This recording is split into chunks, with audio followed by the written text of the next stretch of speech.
Sa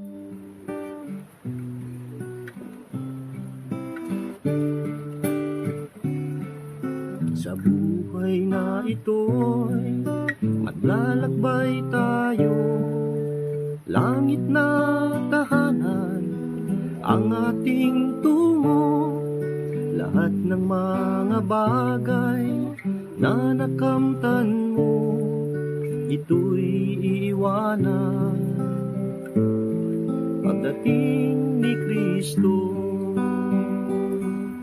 Sa langit ikaw ay mag-impo, kay Kristo tayo'y maglingkod. Huwag nang sayangin oras at lakas, luwalhatiin siya hanggang wakas. Kay tuli ng takbo ng orasan, maging ang araw kay daling dumaan. Lumilipas ang taon nang di na mamalayan, maging tao'y kumukupas rin sa kanyang kapanahunan. Sa langit ikaw ay mag-impo, kay Kristo tayo'y maglingkod. Huwag nang sayangin oras at lakas, luwalhatiin siya hanggang wakas. Kailan mo pa siya kikilalanin? Sa kalooban niya ay pasako. Ang oras ay mahalaga, huwag mo nang sayangin pa. Sa langit ikaw ay mag-impo, kay Kristo tayo'y maglingkod. Huwag nang sayangin oras at lakas, luwalhatiin siya hanggang wakas. Luwalhatiin siya hanggang wakas. Luwalhatiin siya hanggang wakas.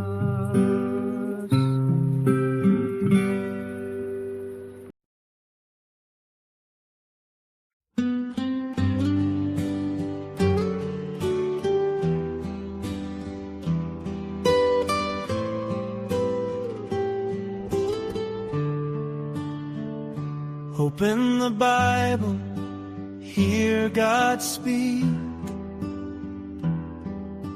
Truth and life for those who seek. Every word a shining light, guiding us both day and night. It is God's will, clear and true. Search His word to know Jesus too. All the pages testify, Christ the way, the truth, the light. Search the scriptures, read and see. They reveal Christ faithfully. In His name life is given, eternal life, the hope of heaven.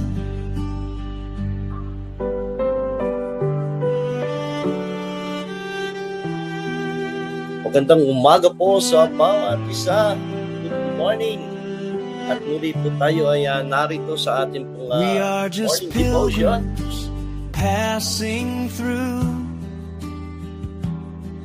This world is not our final view. Good morning kay Sister Edith. Bigyan kay Pastor God's Boy word yan our sa map, Pangil, His Laguna. truth our guide. At ganun din kay Sister Zenny at Brother Florante Serna. Magandang umaga po. Search the Brother Carlito Ventura, good morning. scriptures, come and see. They lead us to Hey, eternity. Sister Virgie Adriano. Through the Kay Nanay Chayong, good Son, morning po. God's perfect plan. Life eternal. Sir Aloha, the good morning. great I am. Search the scriptures, read and Kay Sister Linda, Pauline. They Magandang umaga. reveal Christ faithfully. In His name, Kay Sister Reggie. life is given. At sa mga kapatid po natin diyan sa Kalampa. The hope of heaven. Magandang umaga po maging diyan sa Bicol, sa Ili at diyan po sa Libon, Albay.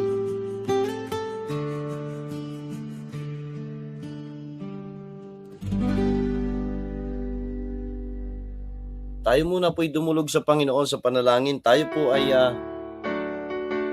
manalangin. Ama naming Diyos, kami po'y nagpapasalamat, Panginoon, sa panibagong buhay at kalakasan ninyo pong pinagkaloob sa amin. Salamat po sa umagang ito na muli naming mapagbubulayan, pag-aaralan ng inyong salita. Hiling po namin ang inyong banal na espiritu ang sa amin po'y manguna. Linisin niyo po ang aming mga puso. Patawarin kami anumang karumihan meron kami, Panginoon.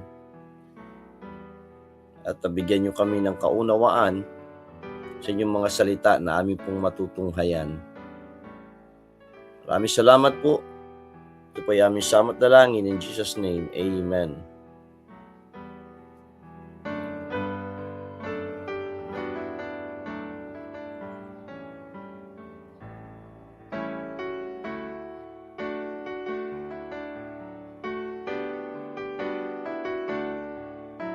At kahapon ay natalakay na po natin yung mula sa verse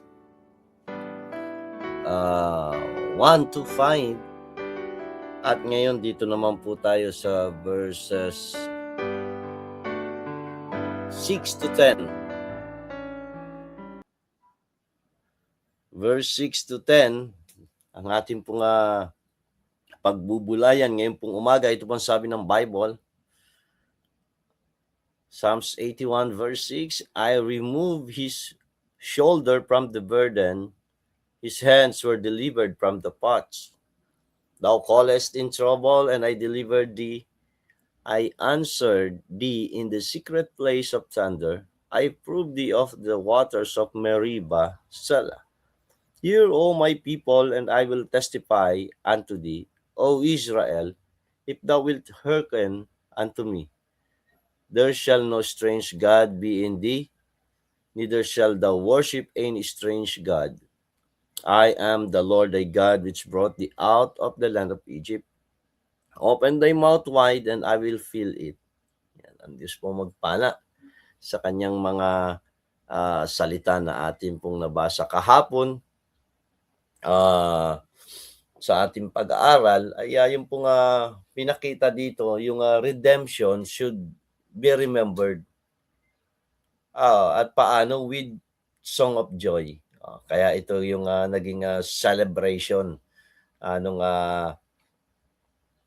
pagkatubos ng Panginoon, na andun yung expression of joy, yung awitan. Ngayon ito po ay yung pagkatubos sa atin, redemption, should keep us loyal to God for future blessing.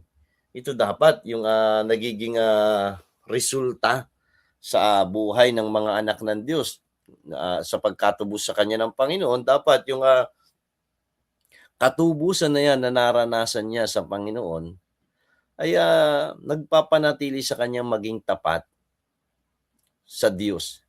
Para saan? Para doon sa inihanda naman ng Panginoon na pagpapala para sa Kanya. Kaya kung tayo ay tunay na tinubos ng Panginoon, ay yung pag-alala natin sa katubusan na ginawa ng Diyos sa atin, ito dapat ang magpapanatili sa atin para lalo tayong maging loyal sa Diyos. Lalo tayong maging tapat sa Panginoon. Dahil sa kanyang pagbabalik, ay bit-bit po niya yung pagpapala o yung gantimpala para sa bawat isa na nagtatapat. Kaya dito ang sabi niya, tatlong bagay yung pinakita dito. Una, yung doon sa verse 6 to 7, ito po yun, yung ni-remind ng Panginoon dito, yung mga nakalipas na pagliligtas ng Diyos. Past deliverances ng Diyos sa kanilang bayan. At ganito rin sa atin, alalahanin natin yung pong ginawa ng Diyos na pagliligtas sa atin. Ang sabi niya, sa verse 6, I remove his shoulder from the burden. His hands were delivered from the pots. Thou callest in trouble, and I delivered thee. I answered thee in the secret place of thunder. I proved thee at the waters of Meribah. Selah. Diba? Ano pong ginawa ng Panginoon? Sa panahon na nandun yung kabigatan, nabibigatan itong bayan ng Israel, anong ginawa niya? Binigyan niya ng naibsan yung kabigatan. Tinanggal ng Diyos, na relief yung bigat. Kasi sabi niya, I remove his shoulder from the burden. His hands were delivered from the pots. Diba? Tinanggal ng Diyos yung burden na binibit-bit nitong bayan, inalis niya. Binigyan niya ng kagaanan. At ganoon din po sa atin. Nung panahon na hindi pa tayo nakakilala sa Panginoon, na andun yung, hindi ibig sabihin na tayo ay ligtas na, nakakilala na, ay wala na yung mga pasanin sa buhay, wala na yung mga kabigatan sa buhay. Hindi po nawawala yan. Pero anong pong ginawa ng Diyos? Nung tayo nakakilala, nagkaroon tayo ng kagaanan sa ating pong buhay dahil nalaman natin na ang Diyos ay naggawa na ng kanyang hakbang, sakripisyo para sa atin. Mas mabigat yung buhay na ginagawa natin, tapos yung ating patutunguhan dun pa sa kapahamakan. Ngayon, naibsan yung bigat nung pamumuhay physically dito sa mundo dahil alam natin pagdating ng panahon, dun tayo sa piling ng Diyos. Kaya dito ang sabi ng Bible Sabi ng Panginoon, I remove his shoulder from burden, his hands were delivered from the pots. But yung past deliverances na relief yung bayan ng Israel doon sa kanilang burden, sa kanilang mga pasanin. At ganito rin sa atin. Kung maaalala natin kung paano tayo tinubos ng Diyos, magbibigay ito ng kagaanan sa atin. At ito rin yung magbibigay sa atin ng pananatili para manatiling matapat sa Diyos. Ito yung magtuturo sa atin, magtutulak sa atin na maging matapat lalo sa Diyos. Diba? Kaya sabi niya, sa verse 7, Thou callest in trouble, and I delivered thee. I answered thee in the secret place of thunder. I proved thee at the waters of Meribah. Selah. Sabi ng Panginoon, tumawag kayo sa akin. At ako tumugon, iniligtas ko kayo. Nung panahon nang naandun sila sa panahon ng kabagabagan sa kanilang mga buhay, tumawag sila sa Diyos at ang Diyos naman tumugon. Iniligtas sila. Kaya nga po, ito rin yung panawagan ng Panginoon Sabi niya, call unto me, and I will answer thee. Mga aming Kristiyano, alam naman na yung talatang yun, alam na, pero hindi naman ginagawa. Para bang hindi pinagtitiwalaan yung sinabi ng Panginoon. Ito. Kaya yung sa past deliverances, na andun yung relief, na ibsan yung bigat, yung sakit, yung pangamba. Pangalawa, na andun at ni-rescue sila. in response dun sa kanilang desperate prayer, nandun yung rescue ng Panginoon. Sabi niya, "Thou callest in trouble, and I delivered thee." Amen? Tayo, na mga anak ng Diyos, ganito rin. Nung panahon na tayo ay kinatagpo ng Diyos, hindi naman natin alam kung ano na mangyayari sa ating pong buhay. Meron tayong mga plano pero wala namang katiyakan yung ating mga pinaplano at ninanais sa ating pong buhay. Pero nung kinatagpo tayo ng Panginoon, niligtas tayo ng Panginoon, yung mga kabigatan, pangamba sa buhay, naibsan. Pangalawa, nalaman natin yung kaligtasan. Na-rescue tayo ng Panginoon mula doon sa kapahamakan, sa apoy ng impyerno, at binigyan tayo ng katiyakan ng buhay na walang hanggan. Diba? At hindi aksidente yung ginawang ito ng Diyos. Hindi aksidente na tayo ay naabot ng ebanghelyo ng Panginoon. Sabi ko nga sa Bible study kagabi sa Binyan, walang aksidente sa ating pong buhay. Hindi aksidente yung na tayo nakapakinig na salita ng Diyos. Hindi aksidente na tayo nakakilala sa Panginoon. Sinadya ng Diyos na maabot tayo ng ebanghelyo. Parang kaya Zacchaeus, hindi aksidente na napadaan lang ang Panginoon sa Jericho. Ang sadya talaga ng Panginoon sa Jericho, si Zacchaeus. Diba? Kaya nga sabi doon sa Luke 19 verse 10, "For the Son of Man is come to seek and to save that which was lost." At tayo noon, ganun ang kalalagayan. Tayo ay nawawala, napapahamak, pero sinadya ng Diyos na tayo ay hanapin, katagpuin, at tayo ay nirescue ng Panginoon. Diba? Kaya ito po, sabi niya dito ng Panginoon, "Thou callest in trouble, and I delivered thee. I answered thee in the secret place of thunder. I proved thee at the waters of Meribah." Diba? Yung palang yung tubig na yon, nung panahon na yun na sila ay nasa Meribah, yung para lang ng Panginoon, para lang subukin sila ng Panginoon. Bagamat alam naman na ng Diyos yung kanilang mga puso. Pero sinubok sila ng Panginoon. Diba? Past deliverances, nandun yung relief at na yung rescue ng Panginoon. At ito po ay isa sa ating pong alalahanin yung ginawang ito ng pagtubos sa atin ng Panginoon. Verse 8, hindi lamang yung past deliverances, nandito rin po yung warning sa atin patungkol sa kung mananatili tayong tapat. Warning about remaining loyal. Ang sabi niya sa verse 8,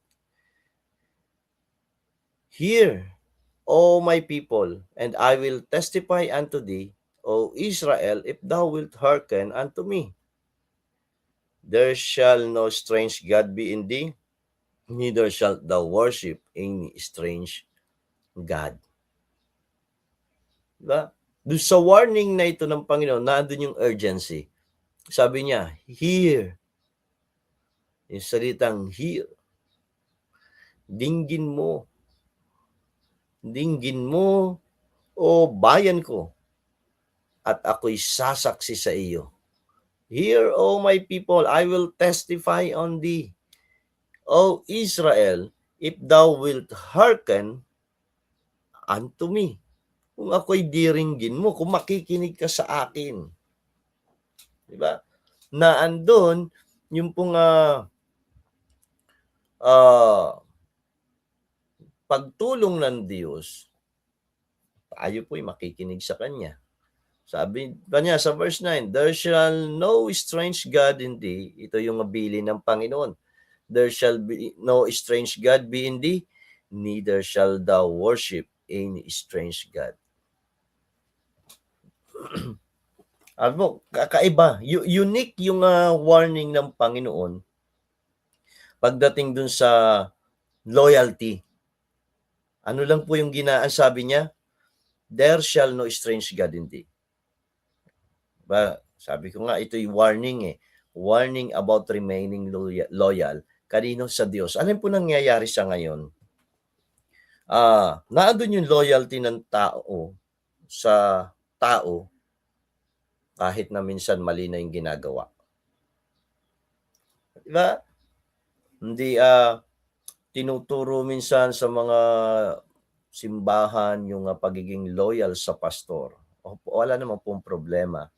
Kaya lang, kung alam naman na natin hindi na tama sa salita ng Diyos,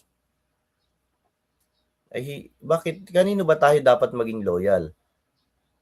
Dun sa una na maging tapat, dun sa lingkod ng Diyos o sa salita ng Diyos? Wala na pong 'di ba, meron nga kasabihan walang sino man ang mas mataas, mas higit kaysa sa batas. No man is above the law. No one is above the law. Ngayon, ang batas na meron tayo ay ang salita ng Diyos. Sabihin natin, lingkod ng Diyos. Pero medyo sabihin natin taliwas na yung kanyang ginagawa at pamumuhay, prinsipyo, ginagawa sa salita ng Diyos. Mananatili pa rin ba yung ating katapatan o mas manatili tayong tapat sa salita ng Diyos? Pwede naman tayo na tahimik lamang na umalis, na magpaalam. Baka sabihin nyo, si pastor nagtuturo na ng hindi po. Kasi ito minsan ang nagiging mali naandun yung loyalty sa person, pero hindi sa principle of the Word of God. Dapat ang loyalty natin mas higit doon sa principle of the Word of God than to a person. Kung magiging loyal tayo sa person, ay sa the person of Jesus Christ. Kaya hanggat ito'y sabi ni Apostle Paul, ang linaw naman po na sabi ng Bible follow me as I follow Christ. Kung hindi nakikita naman at hayagan na hindi na sumusunod sa Panginoong Hesukristo, ay bakit pa tayo ay susunod? Bakit pa natin gagawin? Nagigit tayong bulag na taga-sunod. Diba? Ang linaw din naman ang sabi ng Panginoon, kapag kabulag ang nag-akay sa kapwa bulag, pareho silang mahuhulog sa hukay. Kaya alam natin, hindi naman nalingid sa atin ang salita ng Diyos. Kaya dito, sabi ng Panginoon, unique yung kanyang panuntunan pagdating do sa pananatiling tapat. Anong ginamit lang niya? There shall no strange God be in thee, neither shall thou worship any strange God. Ito po nangyayari. Dahil sa kahusayan, kagalingan ng leader minsan, hindi na napapansin ng tao na nagiging Diyos-Diyosan na nila yung leader. Alam po, hindi lamang naman yung mga inanyo ang larawan, graven images, yung idols. Pwede maging idol natin ang ating mga kaibigan, kakilala, leader. Pwede. Kapag mas humihigit na yung ating katapatan sa kanila kaysa sa Diyos. Pwede maging idol natin ang ating mga trabaho at negosyo. Kapag mas inuuna na natin ito, mas mahalaga na ito kaysa sa ating pong Diyos. Pwede maging idol natin ang ating sarili kapag mas mahalaga na yung sarili natin kaysa sa Diyos. Ay, wala na yung katapatan natin sa Panginoon. Hindi na natin napanatili yung katapatan natin sa Diyos kapag nagkaroon na tayo ng Diyos-Diyosan. Kaya ito yung uniqueness ng warning ng Panginoon dito sa bayan ng Israel. Ginamit lang niya. Isa lamang yung naging batayan niya. Sabi niya, there shall no strange God be in thee. Huwag ka magkakaroon ng ibang Diyos. Diba? Sa iyo. Neither shall thou worship any strange God. Nisasamba ka man sa anumang ibang Diyos.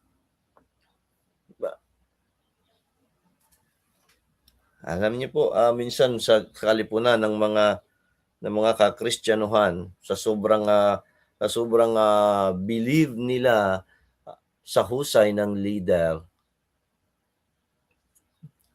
at respeto nila doon sa leader, para bang mas magaling na yung leader kaysa sa Diyos.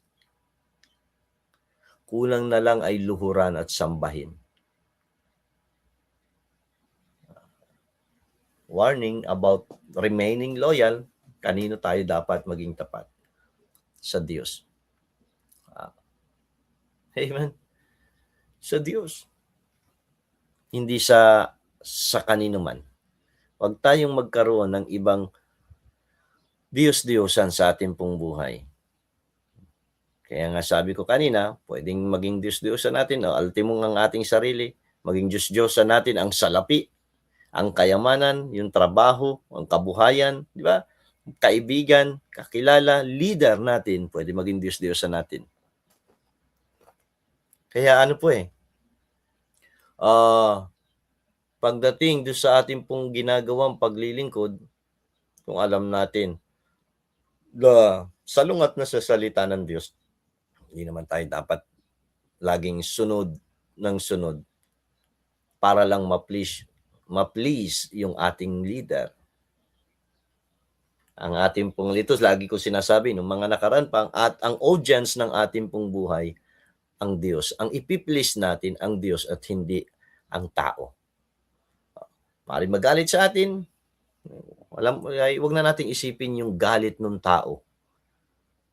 Isipin natin yung galit ng Diyos. Huwag na nating isipin kung magtampo yung tao. Isipin natin, paano kung ang Diyos? Hindi na tayo pansinin. Kaya ito po, ang focus ng ating buhay, to please God. To please God. Kaya dito, nandito yung warning ng Panginoon about remaining loyal. At ang ginamit lang niya, sabi niya, there shall no strange God be in thee. Huwag kayong magkakaroon ng ibang Diyos-Diyosan, ng ibang Diyos sa inyo. Nakakalungkot po, kahit sa kalipunan ng mga mananampalataya, nagkakaroon na sila ng ibang Diyos. Verse 10. Ano pa yung una? Dito sa ating pinagbubulayan, ito po yung redemption, yung pagkatubo sa atin, katubusan natin, redemption should keep us loyal to God. Para saan? For future blessing. At niremind tayo sa kanyang ginawa sa atin, past deliverances. Pangalawa, yung warning, nagbigay siya sa atin ng warning about remaining loyal. At pangatlo, ito, the God of past redemption is the God of future blessing. Ang Diyos na nagbigay sa atin ng katubusan, ng kaligtasan, siya rin po ang Diyos na makapagbibigay sa atin ng pagpapala sa hinaharap. Ano po sabi sa verse 10? I am the Lord thy God, which brought thee out of the land of Egypt. Diba? Ako ang Panginoon mong Diyos na nag-alis sa inyo, naglabas sa inyo mula sa lupain ng Ehipto. Ano pong kanyang sinasabi? Open thy mouth wide and I will fill it. Bukahin mong maluwang ang iyong mga bibig at aking pupunuin. Alam niyo po yan, yung sinabi niya na open thy mouth wide and I will fill it. Yan po yung future blessings. Ang Diyos na nagligtas sa atin, siya rin ang Diyos ng pagpapala, na panggagalingan ng pagpapala para sa atin sa hinaharap. Sabi niya, I am the Lord thy God which brought thee out of the land of Egypt. Dahil ni-remind ulit, sinabi ulit ng Panginoon, yung past redemption na ginawa niya dito sa bayan. Ganon din sa atin. Ang Diyos, ang siya pong nagligtas sa atin mula sa kapahamakan. Nang narinig na natin ang ebanghelyo ng Panginoon at naintindihan natin na tayo ay may buhay na walang hanggal dahil sa kanyang ginawang sakripisyo para sa atin dun sa krus ng Kalbaryo. Sabi niya, bukahin mo ang iyong mga bibig ng maluwang, pupunuin ko. Ano po yun? Future blessing. Kung mananatili tayong tapat sa Kanya. Kaya nga ito sabi ko kanina, yung loyalty ay loyalty to the principle of the Word of God, not to the person, Not to the, minsan, maging doon sa ating pong anong tawag dito? Sa association, kundi doon saan po? Word of God. Tingnan niyo po. Kaya ito sinasabi ko dati, hindi porket nakita natin ay baptist, ay parehas na yung parehas at tama yung katuruan, tama yung kanilang practice. Hindi lahat. Yung iba ay nabago na. Diba? May mga baptist dati na may mga grupo dati na ang pagdating sa pananamit ay ang higpit. Yung iba wala na. May mga group dati na talagang pagdating sa musika ay napakahigpit. Sa ngayon wala na. Diba? Yung pagdating doon sa pag-compromise, ang higpit. Ngayon, wala na. Diba? Yung dating tinitingnan noon ng mga tao, tinitingnan natin, nakikilala ito, ang husay nito, ang galing nito, ganito yung kanilang panuntunan, yung prinsipyo nila, yung kanilang practice talagang, di ba? Mahahanga ka, pero ano po nangyari? Wala na. Lumalabas na parang tuloy silang mga false prophets. Kaya ito yung naalala ko, yung sabi ng ni Apostle Paul sa mga taga-Pilipos, beware of dogs, beware of concision, beware of evil workers. Alam po, bakit ginamit ni Apostle Paul na dogs? At tinutukoy niya yung mga false prophets, yung mga tao na alam naman natin ugali ng aso. Bumabalik sa kanilang sariling isinuka. Diba? Binabalikan nila yung kanilang suka. Kaya ito sabi ni Apostle Paul, beware of dogs. Yung ganitong tao, ugali nila na ibinitawan na nila, iniwanan nila, tapos babalikan nila. Aso yan. Para yung mga false prophets, dati nagtuturo, excuse mo, umalis na at nagturo na ng tama mula sa salita ng Diyos, tapos ngayon babalik sa mali. Kaya napansin natin may mga ang tatagal ng mangangaral, ang tatagal ng Kristiyano, tapos bumabalik. Dogs. Sabi ni Apostle Paul, sabi ng Panginoon, beware of dogs. Maging sa mga tao, nakasama mo na sa pananampalataya, tapos bumalik ulit sa maling pananampalataya. Beware, aso yan. Kaya ni-remind tayo dito ng Panginoon, sabi niya, I am the Lord thy God, which brought thee out of the land of Egypt. Open thy mouth wide, and I will fill it. Amen? Ako ang nagligtas sa inyo. At ano po yung warning pa niya doon sa verse 9? Para tayong manatiling matapat, sabi niya, there shall no strange God in thee. Magkakaroon ng ibang Diyos. Ito po, yung katubusan na mayroon tayo, dapat ay ang nagiging nakakatulong sa atin para manatili tayong tapat sa ating Diyos. Para saan? Sa future blessing na inihanda din naman niya para sa atin. Kung lagi nating aalalahanin paano tayo tinubos ng Diyos, ito dapat yung magre-remind sa atin, magbibigay sa atin ng kakayanang manatiling matapat sa Kanya. Ano man yung kaharapin, ano man yung kahinatnan ng buhay, ano man yung kondisyon at sitwasyon na danasin sa buhay, alalahanin natin yung pagtubos niya sa atin. Maaring handugan tayo ng sanlibutan, ng karangyaan, ng kaalwanan, pero wala ka na sa pagtatapat sa Diyos. Huwag tayong basta humakbang. Dahil may nakahanda na po sa ating gantimpala sa hinaharap, ang ating pong Panginoon, manatili lang tayo sa Kanya. Tayo po'y manalangin. Panginoon, kami po ay nagpapasalamat sa inyo pong mga kita sa pag-aaral sa Salamat sa inyo pong katubusan, sa kaligtasan na inyo pong ibinigay. Patawad sa amin pong mga pagkukulang at minsan ay hindi pagtatapat sa inyo. Tulungan nyo kami na manatiling matapat, manatiling naglilingkod hanggang sa kayo'y bumalik. Dalangin ko rin po, Panginoon, may mga plans and goals nawa ay umayon sa inyo pong kalooban at kayo pong magbigay ng katagumpayan. Ganon din po, Panginoon, ang mga karamdaman ng inyong mga anak, akin pong inilalapit sila sa inyo, bigyan ng kagalingan sa kanilang karamdaman physically. Ganon din po, Panginoon, sa kanilang mga pangangailangan. Akin pong dalangin ang inyong pong provision para sa kanila. At protection sa mga nagbibiyahe, pumapasok sa trabaho, sa eskwela, Panginoon. Ingatan niyo po sila.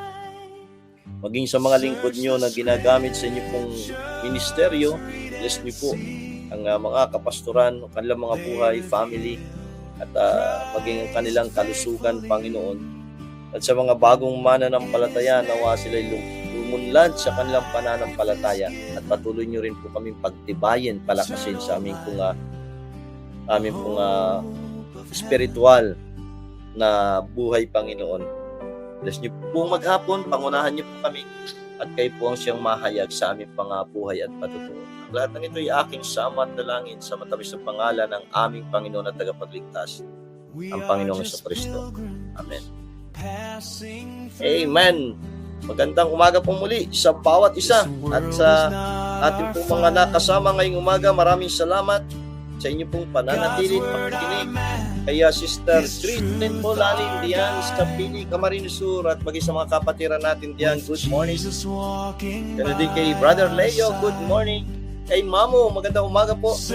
At kay Sister Jenny Isla diyan sa Upper Village, magandang umaga. Richard Nards, good morning po. Ganun din kay Brother Roger Hermosa, magandang umaga po. Kay Hilda Fruto, good morning.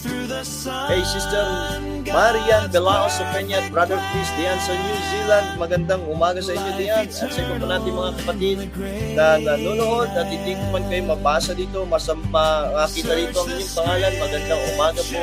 Pagpalain kayo ng ating pong Panginoon. God bless you. Christ faithfully. In His name life is given, eternal life, the hope of heaven.